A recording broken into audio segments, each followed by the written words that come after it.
the reason is that I don't believe in sort of towing a middle line. I am the worst employee you've ever hired. Then I started realizing, wow, I've built a really impressive like harness. I've been showing this to real experts like in these neolabs, and they're going, wow, we didn't even think of doing it this way. I've known some incredible designers who are just like, their craft is like next level, but they're boring as fuck. So give me spiky, like scrappy people.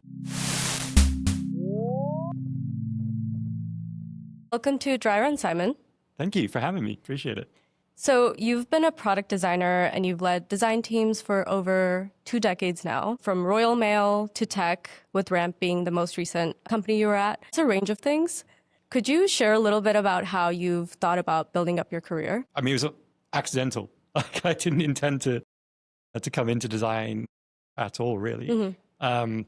I was at the Royal Mail. I was actually a call center manager, helping to deal with like escalated complaint calls from customers. And one day I saw a message on a corkboard looking for someone to design the intranet, which is going to age me terribly. And I didn't know anything about design, really. I just knew that I was interested in kind of like programming and like it's like sort of self-taught messing around with like very like basic HTML, CSS1, JavaScript. And I thought this has got to be better than listening to people complain all day. So I'll apply. I didn't think I would get it, honestly. And no one else did.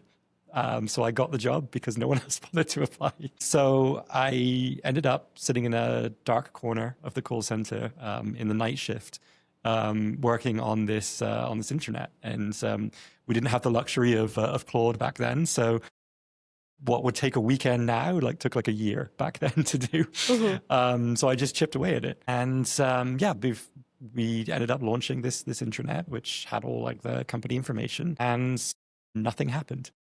It was just out there for like 6+ months. Yeah. No one's really said anything about it. Didn't have any complaints either. I could see that people were using it, but that was the end of it. And then one day I got a message from, at this point I'd gone back to helping do the customer service stuff. So I got a message from someone from the London team, and they were basically saying, hey, like we're about to work on like a redesign for the full website. We like what you have done with the intranet. Would you be interested in like coming and helping? And that was basically how my design career got started. It was an accidental mistake. But of course, what I learned was, as I was going through and helping to kind of inform and build this new consumer site, I took the lessons that I learned from all the customer complaints.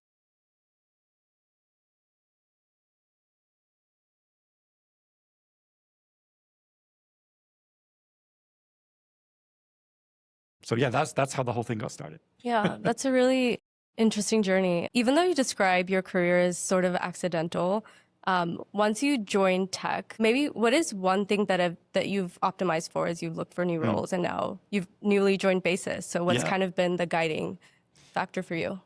Good question. So I described it this way when I joined Basis, when I was chatting with Mitch, one of the co-founders. I said, I am not for everyone. You look back through my history, you're going to find as many people that love me as that hate me. And the reason is that I don't believe in sort of towing a middle line. I am the worst employee you've ever hired. I can't stand being an employee. I can't stand acting like an employee. And when you hire me, you're going to hire something very different in a very different shape. And that type of challenge is either going to be really effective for a founder of a company, or it's going to become really asinine very quickly. And so I have these great standout successes like in my career where that formula has worked really well. When we were building WeTransfer, like it was a fantastic like mix. You know, like later on with like High Five and stuff like that, it was like all very successful. The sausage being made was good. And then there are companies where that kind of doesn't work. And one of the mistakes I made was joining Facebook, actually. You would think, oh, that'd be great, like on your CV and like wonderful like name to have there. But no, I generally did not enjoy working there for that reason. That is a very like top-down culture where you toe the company line. It's a very politically charged environment. Like people want to get a certain thing out of it, and they're not afraid to act that way. And that's not for me. Yeah. So I have optimized to be myself in every role that I join. I'm not scared of being fired, and I am not scared of like being hired. So I go in with that same tenacity to every role, and you develop a really thick skin over time because you realize that even when you are let go, it's not always because of you or the fact that you've done something wrong. It's that actually it's just the relationship wasn't right. Yeah. You know, sure, you learn lessons, like there are things that you mess up on, and yeah, I'm first to admit that like I'm not perfect. There are plenty of things I could do different, but by and large, like it's the relationship side that matters more than anything. Yeah. That's an amazing way to think about one's career. I don't think I've ever seen someone articulate it that way or like think about it that way. Yeah, I mean, had you asked me like 5, 6 years ago, I probably would have answered differently because I hadn't really internalized how I had formulated like the last 20 years. But when I really started to take stock of it, if you're lucky enough to do this as long as I have, and you have found some success, and you are, for want of a better term, like financially stable, you do have the opportunity, you have the luxury to actually assess like your own position in the world.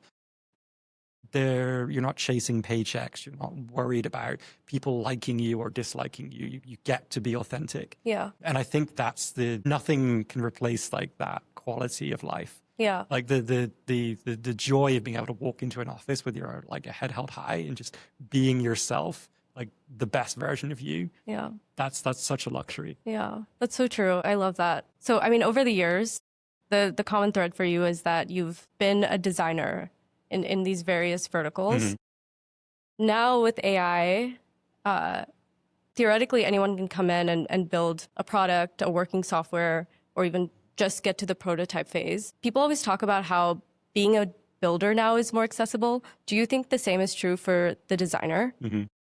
I mean, I think it's absolutely true. And the only reason that I have this design title following me like a bad smell through my career is because people did not know how to articulate roles that went beyond like the boundaries of like traditional like product engineering or design. So everyone just fixated on you have to fit into this small like shape. But when I look back on my career, and I look back on the true successes that I've had, it's where I broke that mold completely, where design was a part of it, sure. But what I was really doing in those companies was acting as a spiritual co-founder. And acting that way and wanting and having that passion for the company, for the brand, and building incredible teams of people around me who felt as inspired as I did. And I think that to me is worth far more than VP or whatever, like of such and such. And so my new role now is like, I don't even know what the title is. Honestly, I have no idea. I think I signed a piece of paper with head of something, but that's not the point of what I'm doing or the magic of what I'm bringing into this company. Yeah. It's the aspirations that's what the point is. Yeah. I'm curious about what the aha moment was for you. What was the moment for you as a designer where you were like, oh, this role is now completely changing? The magic of this moment, like the real magic, is if you can dream it, you can build it. And with the right company, that becomes like a guarantee. What I loved about Ramp, what I still love about Ramp, is if you have the tenacity and you are really good with autonomy, self-driven, like motivation, if you can live in that ambiguity and be comfortable there, then you can build anything. And Ramp excitedly wants you to build anything. Because the act of building, the act of shipping is how the company learns. And that's where the velocity comes from. It's the faster we get this idea out into the world, the more people start using this, the quicker we learn like lessons. And that just did not exist for designers in the way it does today. Like 5 years ago, you were held back by something. For most designers, it was technical literacy. It was the inability to be able to actually like develop their ideas and put them out into the world. And, I love design tools. I've built many over my career. I spent a lot of time in Figma, like just messing around, pushing pixels. And there's a joy to that. And like, and there's like a desire for your inner designer to want to spend time, too much time in that space to get things to be perfect the way that you want the world to perceive them. It's almost like being an artist. Like it's the idea of what's in your head. You want to get it out onto the canvas and you want people to see it the way that you see it. And so the mistake there is that you don't learn anything by spending time in Figma. And so you have to find the balance. How long do I need to spend here so that the idea that I'm trying to communicate is strong enough that I can actually get signal if I put it in front of someone? Now with these tools, AI is almost like the monkey on your back that is like sort of like whispering in your ear and pushing you to move faster. So I'm seeing designers, whether they intentionally or not, spending less time in the mock-up phase and moving faster to the building phase. It's a double-edged sword, right? Because that's where slop comes from. And the power of these tools also means that you can move too quickly. So I think the lesson to be learned for most designers right now is like, where's the balance? Yeah. How do you evaluate for someone like that? Someone that's tenacious, creative, has autonomy, and also kind of, well, at this point in time, knows how to work with AI in a way where they can also execute? Yeah. How do you find that person? Well, I mean, I scare a lot of like people teams when I tell them that. I usually hire people on the strength of a conversation. I don't believe in long drawn out interview processes. I really, if I connect with someone and I feel passionate and I care less about their backgrounds, I care less about the quality of the portfolio. If I can see that spark of imagination, that curiosity, those are the people I want to work with, because those are the people I would want to go and get a beer with. Like, those are the people that make life worth living. I could have like, and I've known some incredible designers who are just like, their craft is like next level, but they're boring as fuck. Like, and that kind of like that pretentious attitude towards like the perfection, the sanctity of design, like really irritates me. Yeah. So give me spiky, like scrappy people that are still like looking, searching for the right opportunity. Like, those are the people I will make. Yeah. I'll make something out of. How do you convince the HR team at a big company to kind of like morph into like the way that you hire? I think for a lot of companies, it's just repetition. I describe it almost like as dominoes. Like, it takes one or two amazing hires for everyone to realize like there's something to this. Yeah. And a lot of people won't tolerate that. They won't tolerate the risk. But the reward on the other side is building a very special team. The difficulty can sometimes be, and we certainly saw this like in places like Ramp, where if there's a pre-existing team and you're hiring in that spiky group, it can be very disruptive, right? Like, if you're one of the original hires, excuse me, and you see this like really tenacious person coming in and slinging things all over the place and not following the rules that you had to follow, that can be both intimidating and it can be really frustrating, because you may have spent months, years even, like following the rules and doing everything the way you were supposed to, and not have the opportunity that this person now has that's being brought in. And so you have to navigate that, and you have to help people who are in the pre-existing team find their moment and try to encourage them not to replicate what they're seeing, but find their own version of that tenacity. Like, what is the thing that you actually want to do? Like, not forget what you're being told to do. What do you actually want to do? And not enough designers like do that, ask that question. And for me, it's like, you kind of asked me about like earlier in my career. That's the one thing I never let go of. When I walked into a role, I did it my way every time. Yeah. And I didn't care whether I got fired or not. Like, it's just like, no, this is how I want to live my life. This is how I want to practice like design and my craft. Sure, sometimes that works, sometimes it doesn't, but would love to see that more from designers. And I think that's a big part of why we have such soulless like SaaS 2.0 design stagnation, is because people haven't taken enough risks. And so that's why I'm also super bullish about AI, because the pace at which we're moving, this new frontier is forcing people to go back to ask themselves about first principles again and just trying new and interesting stuff. Yeah, that makes sense. And I admire that perspective a lot. Switching gears a little bit. So you've been writing a series of articles on X about this multiplayer role-playing game that you're building yourself, and you're using agents to develop this game. And these articles kind of go over lessons that you've learned and best practices. So what inspired you to build a game, and where do you intend to take this game? I've always loved video games. I grew up with video games. I think the reason I became interested in programming was because as a kid, my dad came home with a ZX Spectrum, which is like this old school video game console with like a tape deck with cassette tapes. And he would ask me to read the manuals and learn how to program like one of the functions before playing the game. So I would pore over this these manuals, which back then were like the size of Bibles, and it was all written in like a proprietary form of like BASIC. And I would learn like some very early examples of like object-oriented programming, but it would also, not unbeknownst to me at the time, help me understand how interface design worked and why certain decisions were made. So that kind of passion has always sort of like been there and boiling over in the background.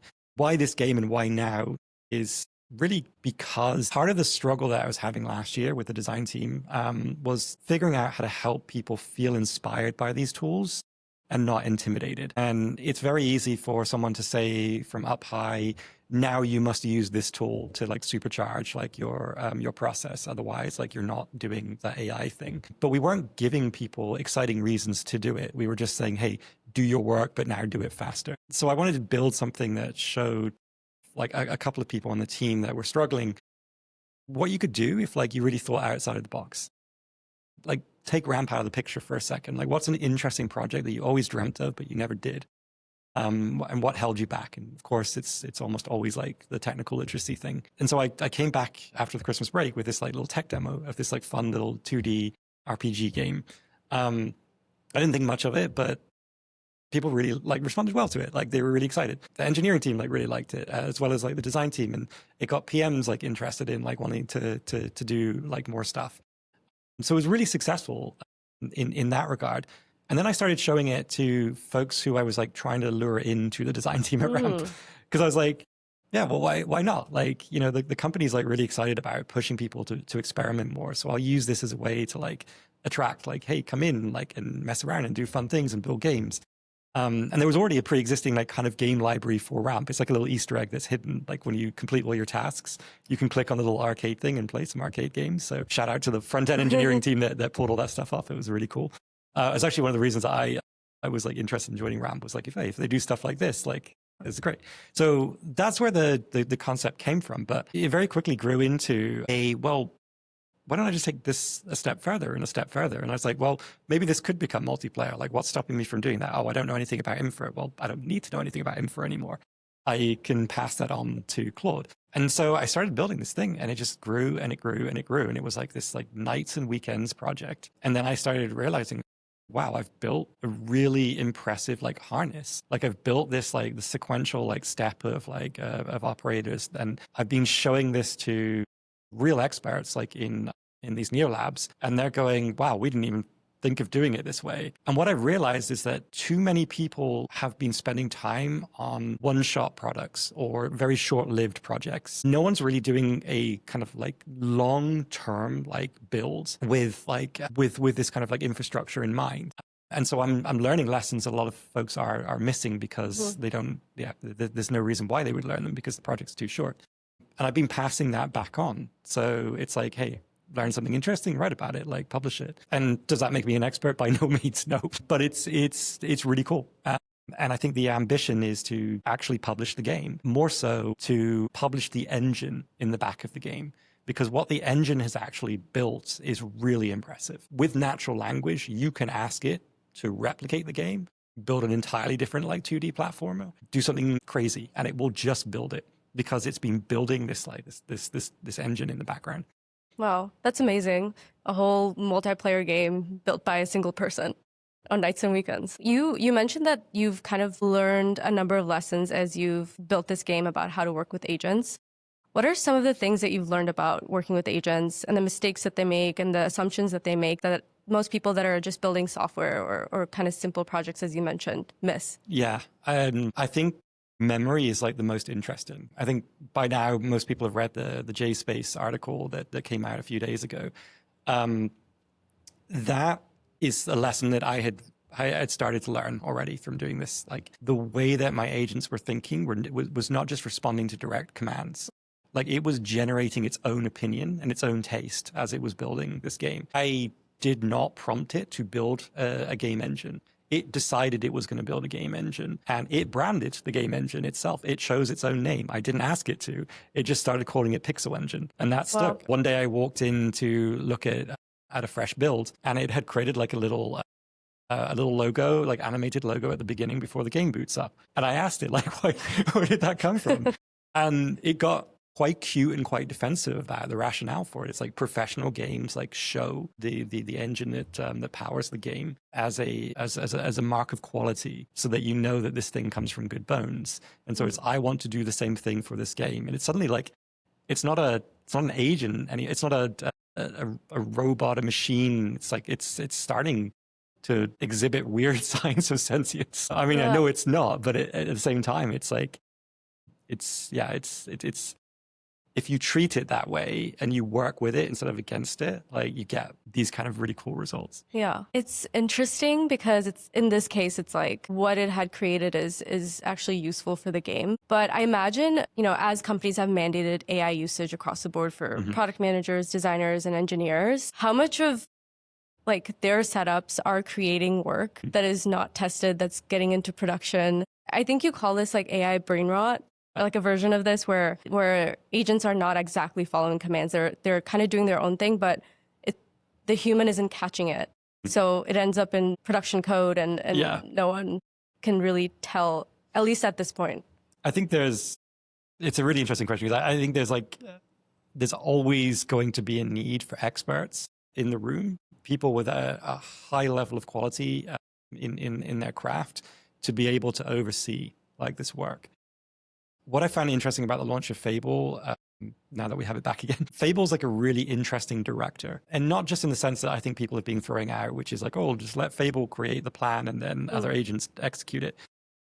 I think it's like what makes Fable interesting is it carries context in a way that other models haven't. And it wants to write a story, almost like its namesake. Like it's really interested in stitching together narrative in a way that other agents haven't. I found that because it does and operates that way, the result, whether it actually builds it or whether it passes it on to sub-agents to build with different models, the results are better. They're better because it understands like the ecosystem. So I think experts are still important. I think people overseeing are still important, but I think the models are growing at such a rate where I think this question itself is not going to matter for much longer. And I think you will find very small teams of people, like companies that are like a handful of people that are able to do extraordinary things because they put trust in the model and didn't try to act like a gatekeeper. And I think that's the thing that I see a lot, especially with tenured engineers. Not that this willingness, not having this willingness to let go and to feel like they know better than the agent because the first like few models sucked. And I saw that like when I was building the game, like we were on Opus like 4 or 5, and it was terrible at web performance out of the box, like disaster on the front end. So I would actually have to write and steer a lot of the front end code to start with to teach it the difference between like 2D and 3D transitions and stuff like that. But over time, of course, it doesn't need that hand-holding anymore. It's gotten far better than me. It knows about like the latest like advancements in CSS that I haven't even caught up with. So if you're an engineer right now, like I think don't fight against it. Like learn to figure out how it can accelerate you. And I think the same is true for designers as well. Yeah. And obviously, as you mentioned, capabilities will be much better a couple months from now. It's always improving. But at this point in time, how involved or in what ways do you think AI should participate in the product development cycle? And in what ways should people be more careful, especially for products that are in production? Yeah.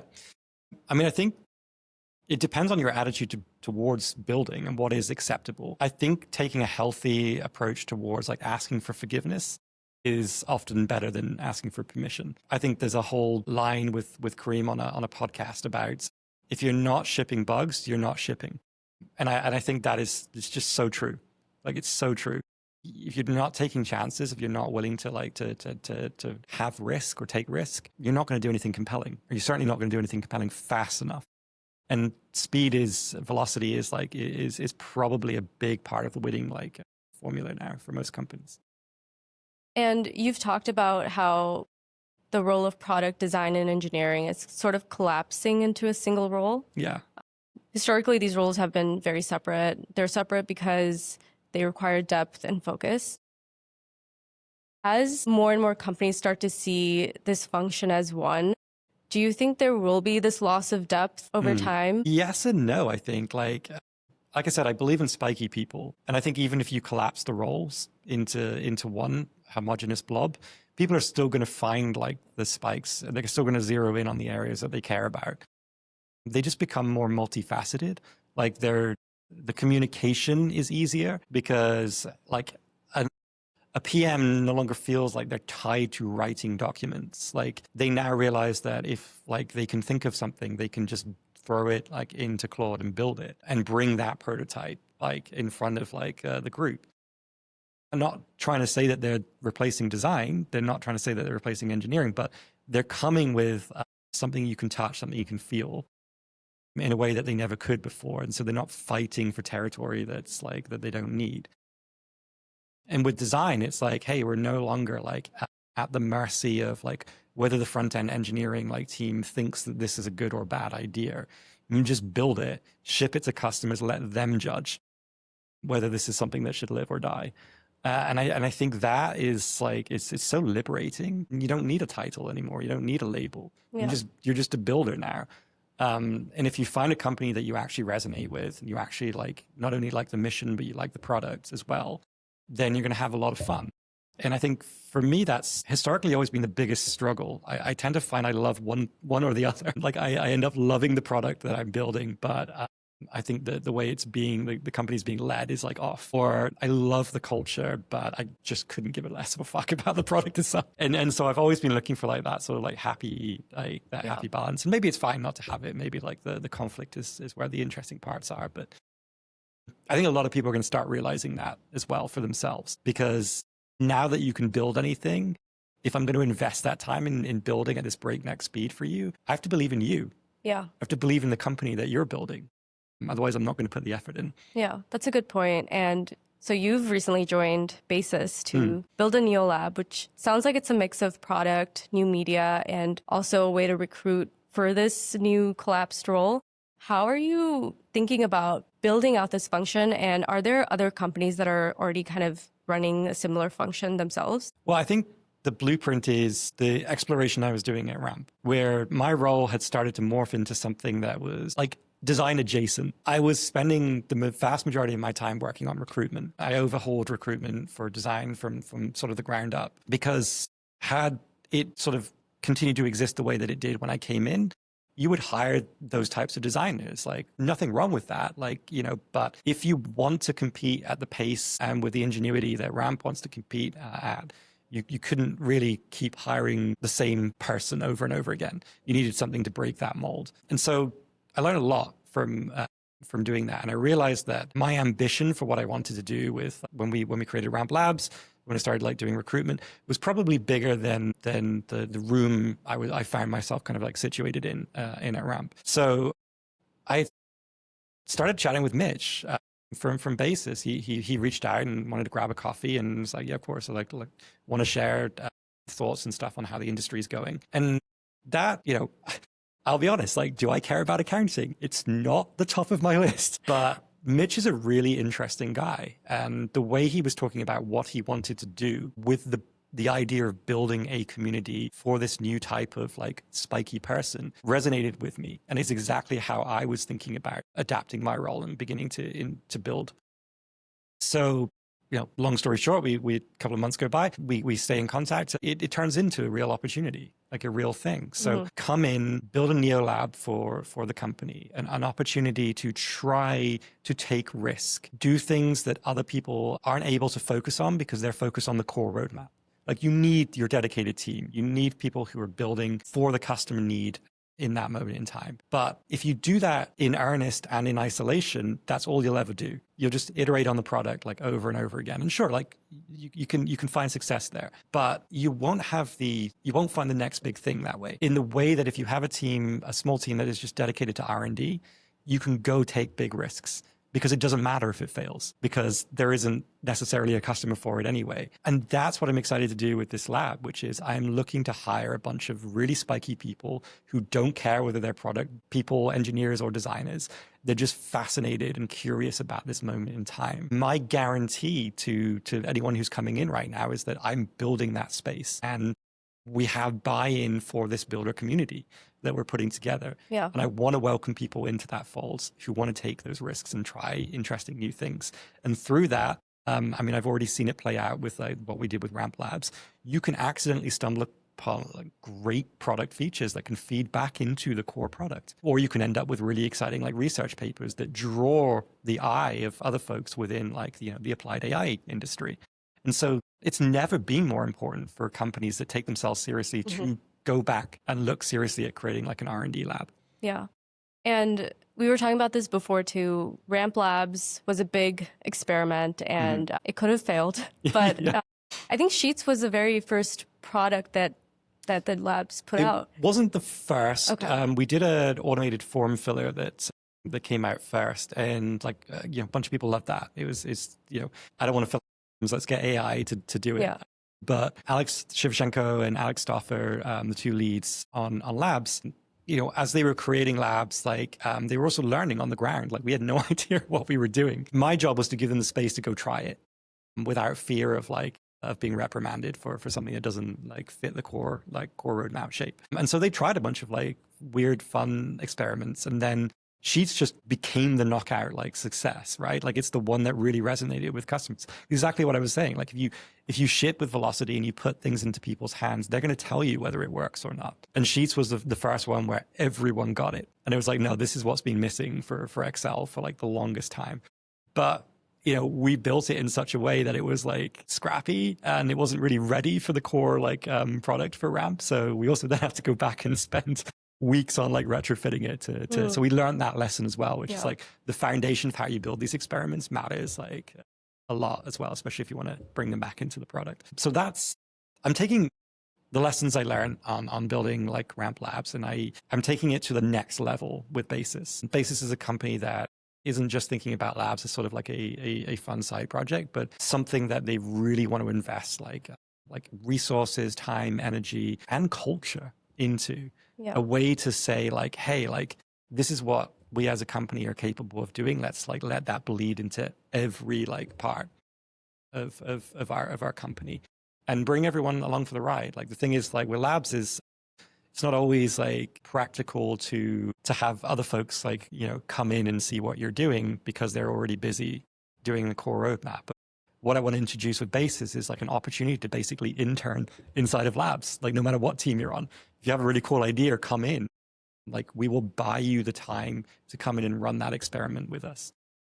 And I think that's a really exciting opportunity for like people who are already in the company and people who are thinking about joining the company, but wanted to work on labs, but don't quite fit like the full-time labs role.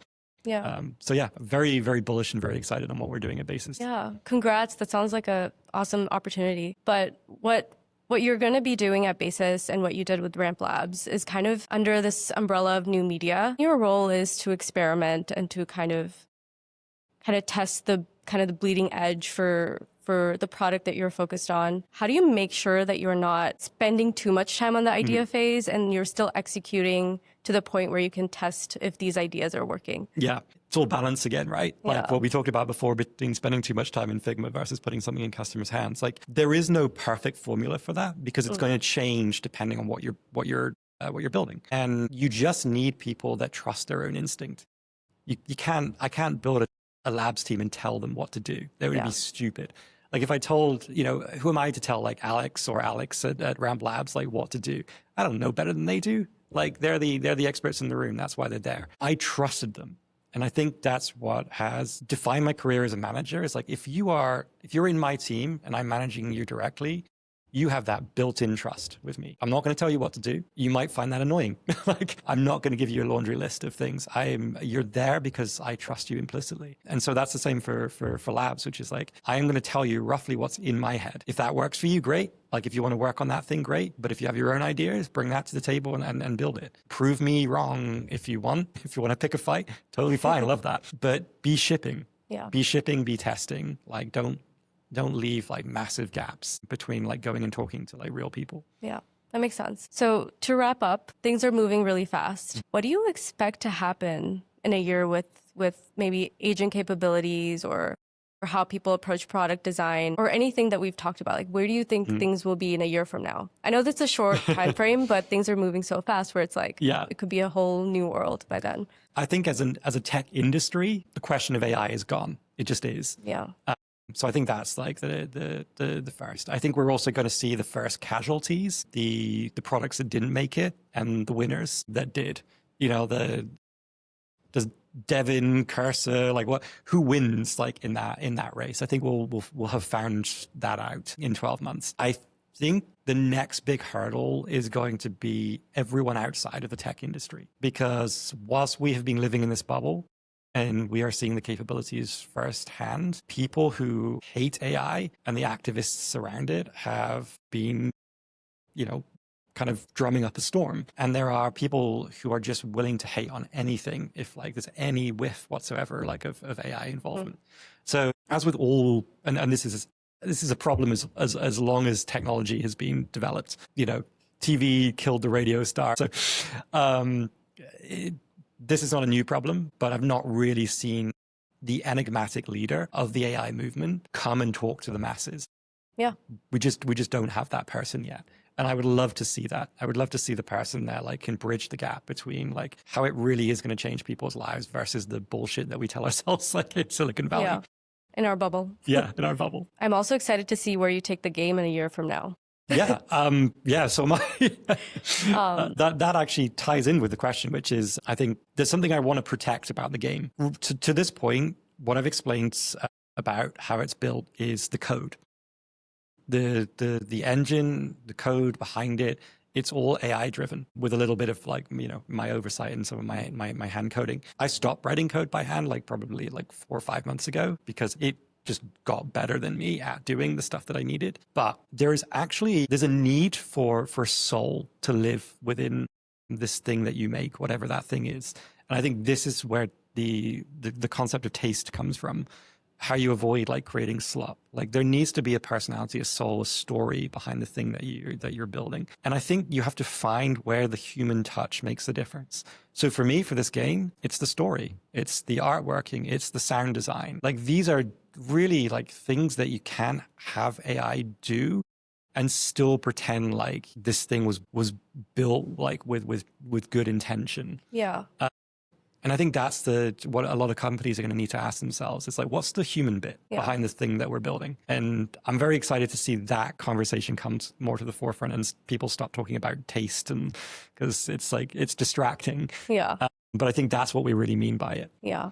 No, that makes a lot of sense. We will link your articles and your work in our show notes, but thank you so much for joining us.